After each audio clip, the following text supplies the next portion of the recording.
Alors oui, mon nom est Louis-Olivier Fontaine, je suis avocat, comme ça a été déjà dit, et je suis actif là, au sein de Réinfo COVID depuis le mois de juillet 2021. J'aimerais peut-être revenir sur une activité qu'on a faite avec Réinfo. Donc, on a formé à l'époque un comité d'avocats et nous avons fait une conférence de presse. Bon, la presse n'était pas présente, là, mais on a fait une conférence de presse le 30 novembre 2021. Alors, ceux qui ne l'auraient pas vu, je vous invite à aller sur le site de Réinfo Québec maintenant, donc la section conférences, et vous pourrez voir là, de nombreuses conférences, dont la conférence des avocats du 30 novembre 2021. Dans cette conférence-là, moi, mon sujet, c'était la déontologie des professionnels, en particulier les professionnels de la santé. Alors, dans cette conférence-là, j'incitais les médecins en particulier et les autres professionnels de la santé à prendre la parole. Et par exemple, si ces médecins-là, ces professionnels de la santé-là jugeaient que les mesures prises par le gouvernement étaient néfastes, bien, je leur disais qu'ils avaient le droit de s'exprimer et plus que ça, je leur disais, vous avez même le devoir de vous exprimer. Bon, alors ça, c'était en novembre 2021. Et force est de constater que le message a peut-être été entendu, mais il y a très, très peu de professionnels, très peu de médecins qui ont effectivement pris la parole. Il y en a qui ont pris la parole. On a entendu notre ami Patrick Provost qui vient de faire sa présentation. Bon, lui, il est universitaire. Mais c'est ça, force est de constater qu'il y en a relativement, en fait, très peu qui ont pris la parole. Alors, je me suis posé la question, mais pourquoi? Pourquoi le message n'a pas passé? Pourquoi les professionnels, pourquoi les médecins n'ont pas parlé? Comme première réponse, j'ai repensé à ma formation d'avocat, ma formation en droit, et la première réponse que j'ai trouvée, ça a été la question de la hiérarchie. C'est-à-dire à quel point on nous inculque dans notre formation le respect de la hiérarchie. Donc, il ne faut surtout pas contredire son supérieur. Et ça, c'est vrai dans toutes les professions. C'est très, très fort dans le domaine du droit et je suis convaincu que c'est la même chose en médecine et dans les sciences de la santé. Donc, bref, ça a été ma première réponse. Et pour ceux que ça intéresse, j'ai donné une entrevue à la journaliste indépendante Julie Lévesque, que vous connaissez peut-être. Son site, c'est le Tribunal de l'Info. Alors, j'ai fait une entrevue avec elle là, qui dure une grosse heure où je parle justement de la hiérarchie dans la profession. Donc, ça, c'était ma première réponse à cette question-là. Pourquoi les professionnels ne se sont pas prononcés? Maintenant, deuxième réponse, c'est que les professionnels ont fait, l'objet de représailles extrêmement fortes de la part de leurs autres professionnels. Bon. Et ça, vraiment, là, depuis novembre 2021, ça s'est manifesté très, très fortement. Et j'ai décidé, moi, de m'impliquer dans la défense de ces professionnels-là. Bon, c'est ça, donc j'avais présenté là, quelques professionnels, dont un qui va être l'objet là, de la présentation d'aujourd'hui. Donc, c'est le professeur Christian Linard. Donc, je vais me servir de son cas pour illustrer là, mon propos d'aujourd'hui. Donc, dans le fond, mon sujet d'aujourd'hui, c'est l'utilisation du concept d'honneur et de dignité de la profession qui a été utilisé, en fait, qui a été instrumentalisé, selon moi, pour justifier les représailles qui ont été faites là, à l'encontre des professionnels. Bon. Et l'exemple là, du professeur Linard va me servir à illustrer ce concept-là. Donc, peut-être pour commencer, qu'est-ce que c'est quoi un rôle d'un ordre professionnel? Donc, pour ceux qui ne le savent pas, il y a plusieurs professions au Québec qui sont régies par des ordres professionnels. Les médecins, c'est un exemple. Dans le cas qui nous intéresse ici, le professeur Christian Linard était membre de l'Ordre des chimistes du Québec. Donc les ordres professionnels sont constitués. Ils sont supposés d'avoir pour mission la protection du public. OK?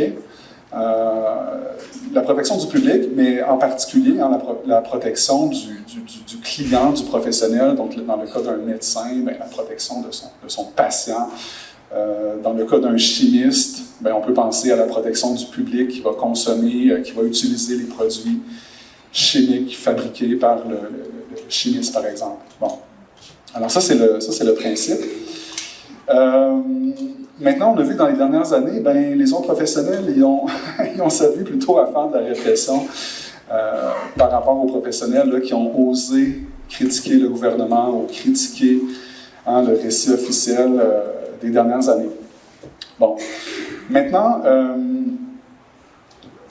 qu'est-ce que c'est que l'honneur et la dignité de la profession? Qu'est-ce que c'est qu'un acte dérogatoire à l'honneur et la dignité de la profession? Ça, c'est une disposition qui est dans le Code des professions, c'est l'article 59.2, qui est une disposition un peu fourre-tout, là, qui permet d'accuser n'importe quel professionnel sur la base d'actes dérogatoires qui auraient porté atteinte, justement, à l'honneur et à la dignité de la profession, mais il n'y a pas plus de détails, donc on ne sait pas. En fait, il y a certains actes dérogatoires qui sont qui sont détaillés dans la loi ou dans les codes de déontologie de chacune des professions, mais la disposition 59.2, c'est vraiment une disposition générale. Donc, on ne sait pas ce que ça veut dire vraiment, l'honneur et la dignité de la profession. Donc, pour savoir ce que ça veut dire, on peut aller voir les décisions, donc la jurisprudence antérieure. Et jusqu'à tout récemment, l'atteinte à l'honneur et à la dignité de la profession, c'était des actes très graves. C'était des actes très graves qui portaient atteinte à l'ensemble d'une profession.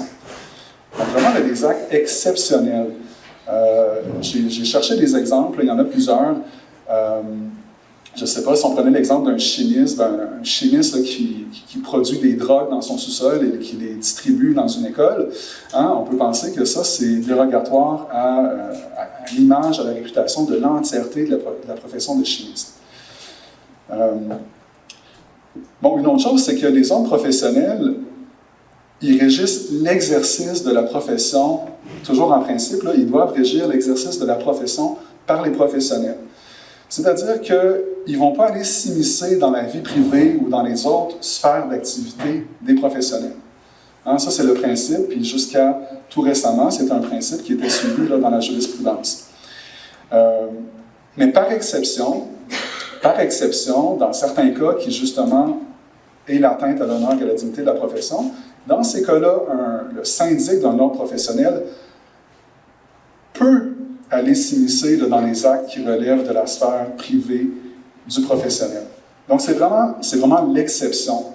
Et d'ailleurs, il y a un article de doctrine que j'ai cité dans le procès au cours du procès de Christian Linard, où il était clairement écrit que ça doit rester exceptionnel, le fait que le syndic aille s'immiscer dans la vie, dans les autres sphères ou dans la vie privée d'un professionnel.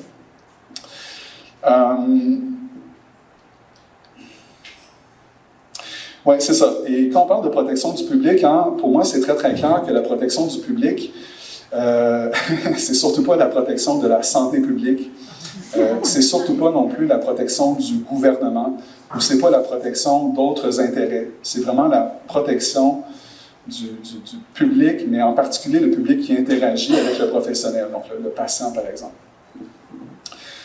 Alors maintenant, qu'est-ce qui s'est passé dans le dossier du professeur Christian Linard?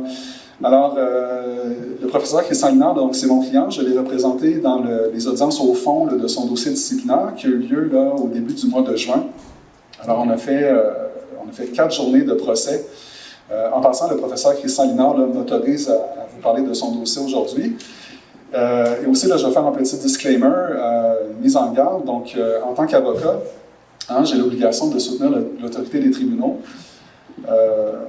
Et aussi, si je m'exprime dans les médias au sujet d'une affaire en cours, je dois m'assurer que ça ne brime pas le droit des parties à une audience impartiale et que ça ne brime pas non plus, ça ne porte pas atteinte à l'autorité du tribunal.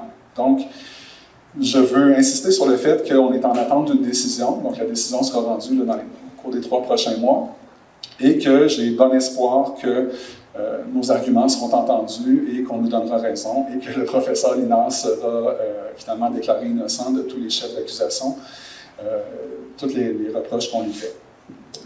Donc voilà maintenant, qu'est-ce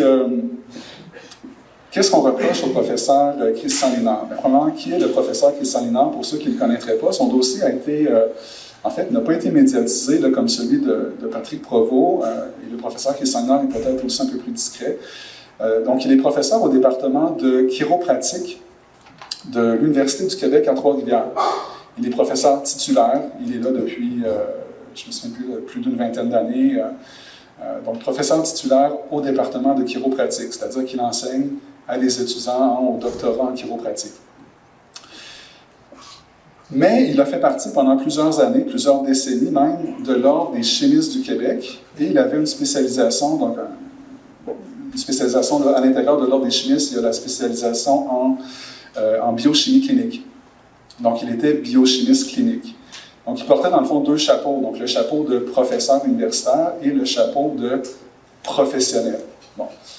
Il a exercé la biochimie clinique là, pendant un certain nombre d'années dans un laboratoire, mais il n'exerce plus la biochimie clinique là, depuis 2016, là, si ma mémoire est bonne. Bon, alors, qu'est-ce qui s'est passé? Le 1er mars 2022, il a reçu la signification d'une plainte disciplinaire de la part du syndic de l'Ordre professionnel des chimistes du Québec. En passant, pour ceux qui ne sauraient pas ce que c'est que le syndic d'un ordre professionnel, en gros, c'est la police de l'ordre professionnel. Donc, c'est lui qui va faire des enquêtes là, éventuellement et déposer des plaintes disciplinaires qui vont donner lieu à des procès disciplinaires. Donc, il reçoit une plainte disciplinaire et là, on lui reproche 11 chefs d'accusation. 11 chefs, là, c'est beaucoup. C'est quoi les reproches? On lui reproche des articles de blog qui remontent à 2012-2013, donc il y a plus de 10 ans. On lui reproche d'avoir partagé à ses étudiants des articles scientifiques en utilisant la plateforme Facebook aux alentours là, de 2019. Ça fait quand même aussi là, 3 ans à l'époque du dépôt de la plainte. Et surtout, on lui reproche en 2020 d'avoir écrit à ses étudiants, donc d'avoir envoyé des courriels à ses étudiants, entre autres un au mois de juin 2020, si je me souviens bien, à propos de l'efficacité du port du masque. Donc, il communique à ses étudiants des études scientifiques de notre ami et le professeur là, Denis Rancourt, que vous connaissez peut-être, qui fait des travaux absolument intéressants. Donc, il communique à ses étudiants, mais voici la littérature qui a été recensée par le professeur Rancourt, et on voit là, que les études qui avaient été faites jusqu'à maintenant démontraient que le masque ne fonctionne pas. Ce qui est d'ailleurs ce que notre médecin de la santé publique nous disait à une certaine époque, ne mettez pas de masque. Et le professeur Christian Lénard, lui, tout ce qu'il faisait, c'était de communiquer cette information en disant à ses étudiants, ne vous stressez pas, sortez comme d'habitude, allez prendre l'air. Bon. Et il ne disait pas dans son courriel, il ne disait même pas, ne portez pas de masque. Donc, c'est intéressant, il ne disait pas ça du tout. Il disait, allez lire les études. Bon. Donc, on fait toute cette série de reproches-là au professeur Christian Lénard.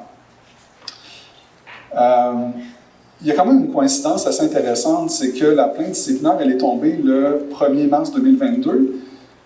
10 jours auparavant, il y a un article dans la presse, je crois que c'était la presse, ou est-ce que c'était Radio-Canada, en tout cas dans la presse mainstream, qui rapportait le fait que le professeur Christian Lénard, avec d'autres, comme le professeur Patrick Provost et Bernard Messier, le chercheur Bernard Messier qui est ici aujourd'hui aussi, ils ont participé à une émission avec l'animatrice Héloïse Bois, une émission qui s'appelle Juste pour savoir, et le titre de l'émission c'était Les scientifiques, donc les scientifiques qui venaient donner leur avis, donner de l'information au sujet de la crise. Donc comme par hasard, la plainte disciplinaire est survenue 10 jours après la publication de l'article dans la presse mainstream, au sujet de la vidéo virale, Hello veut savoir, la vidéo de désinformation, selon la presse mainstream. Et voilà, et la vidéo avait été diffusée là, quelques jours avant, évidemment, l'article. Donc là, il y a là une coïncidence quand même assez particulière.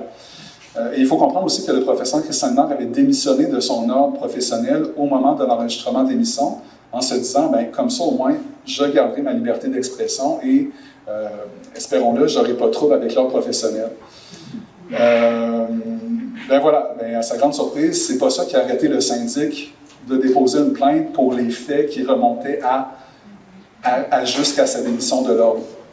Et là, ils sont allés fouiller en arrière jusqu'à 2012-2013 dans les articles de blog. Qu'est-ce qu'il y avait dans ces articles de blog-là? Le professeur Lénard, il souhaitait, dans le fond, stimuler l'esprit critique de ses étudiants. Et c'est ça, d'ailleurs, qu'il a expliqué là, au cours de l'audience qui a eu lieu au début du mois de juin. Donc, il a expliqué que sa stratégie pédagogique à lui, c'était des fois de choquer ses étudiants, de les confronter à des études scientifiques qui sont pas, disons, qui sont plus ou moins controversées. Donc ça, c'est sa façon d'enseigner. C'est l'enseignement par la confrontation. Donc il veut discuter, il veut débattre avec les étudiants, il veut stimuler leur esprit critique. Donc oui, les sujets étaient controversés. Bon, qu'est-ce qu'il y avait comme sujet, par exemple? Il y avait l'utilisation du jeûne en combinaison avec la chimiothérapie dans le traitement du cancer, qui a fait l'objet de nombreuses publications. Donc le professeur Christian Lénard communique ces publications-là à ses étudiants dans le but d'avoir un débat. C'est ça que faisait le professeur Christian Lénard et c'est ça qu'on lui reproche aujourd'hui dans le cadre de la plainte disciplinaire.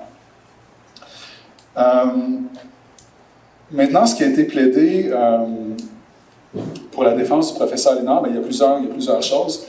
Il y a entre autres le principe de la liberté académique là, qui a été évoqué par le professeur Patrick Provost tout à l'heure. Donc, au Québec, on a une loi qui protège supposément la liberté académique et qui permet aux professeurs de s'exprimer sur tout sujet, de contester tout dogme, toute doctrine, de quelque façon que ce soit, en respectant évidemment là, certains standards.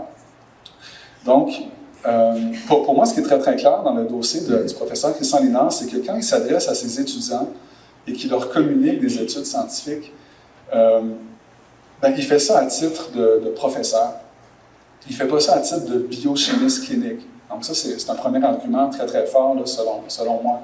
C'est que le professeur Lénard n'était pas en train d'exercer la profession de biochimiste clinique, mais il était en train d'exercer sa charge professorale, professeur titulaire, qui enseigne à des étudiants ou doctorants en chiropratique.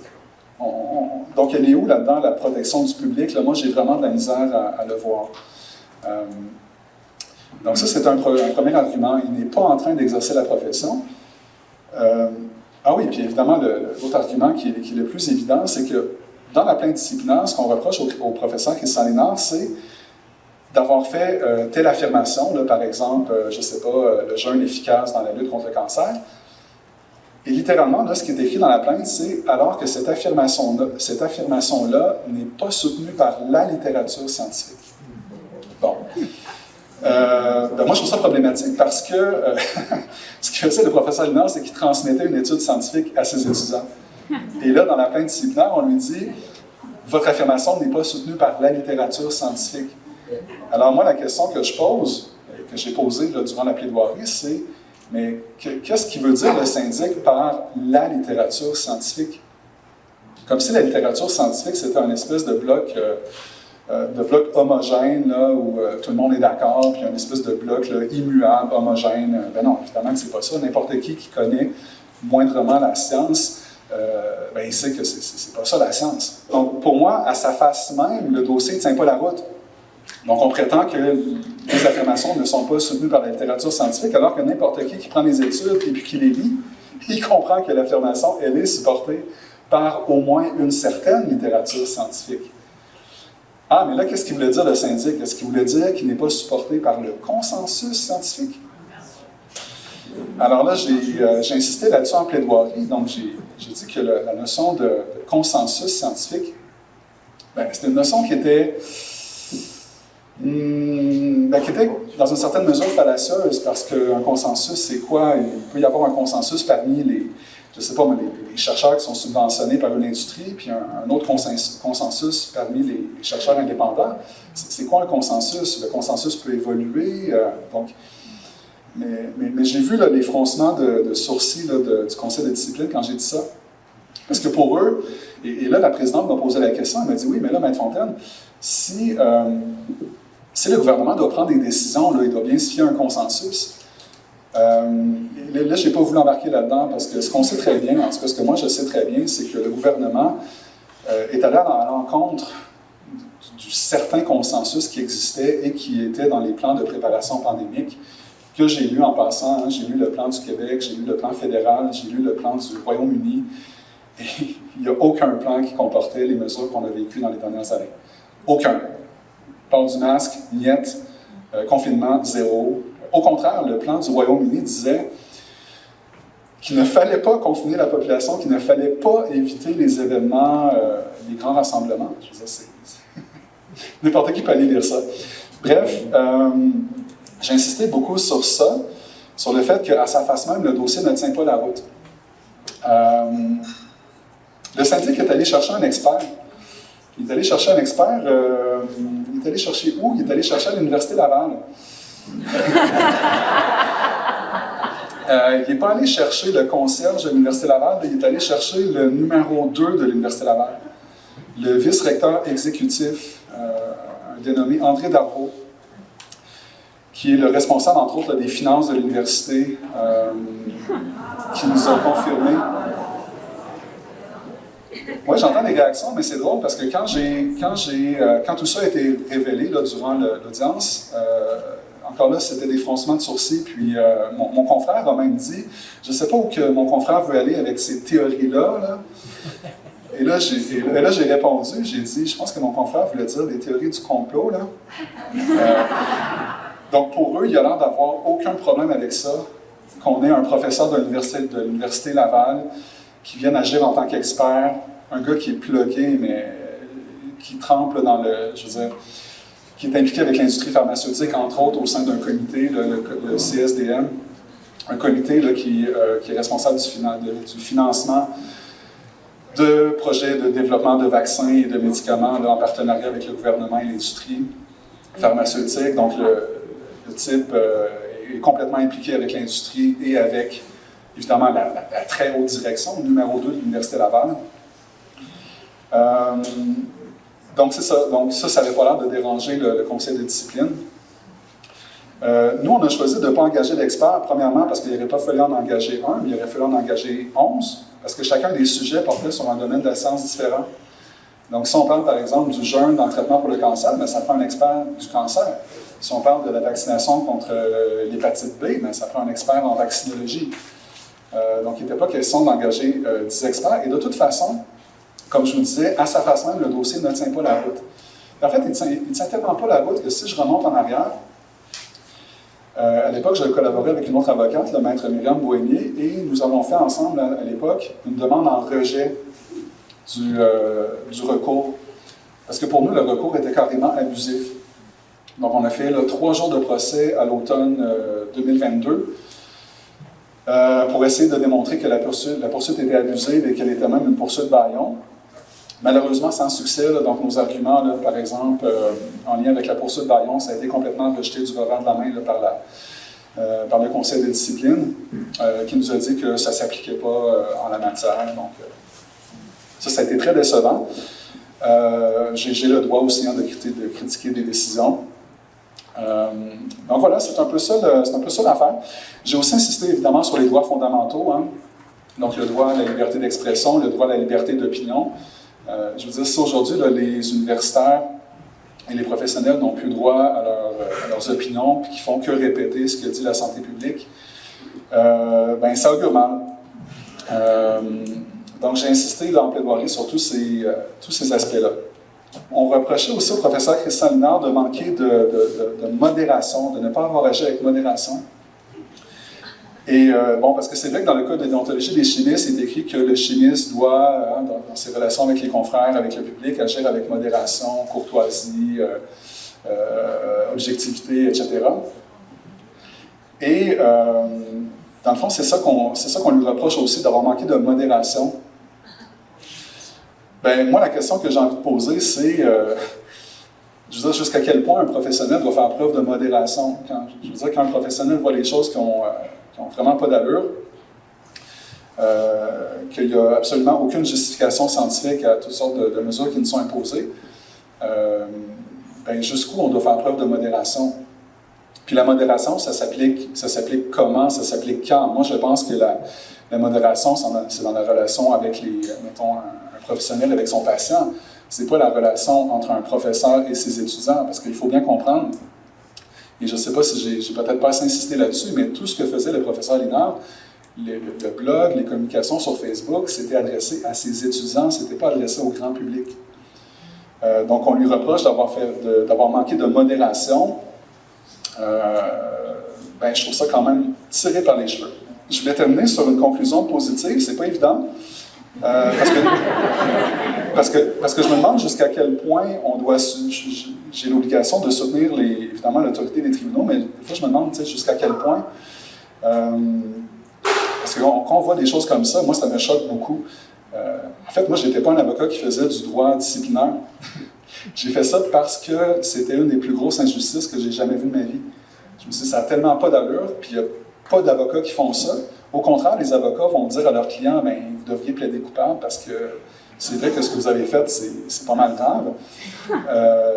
Fait que voilà, c'est ça. J'ai commencé à prendre des dossiers disciplinaires alors que j'avais aucune expérience là-dedans.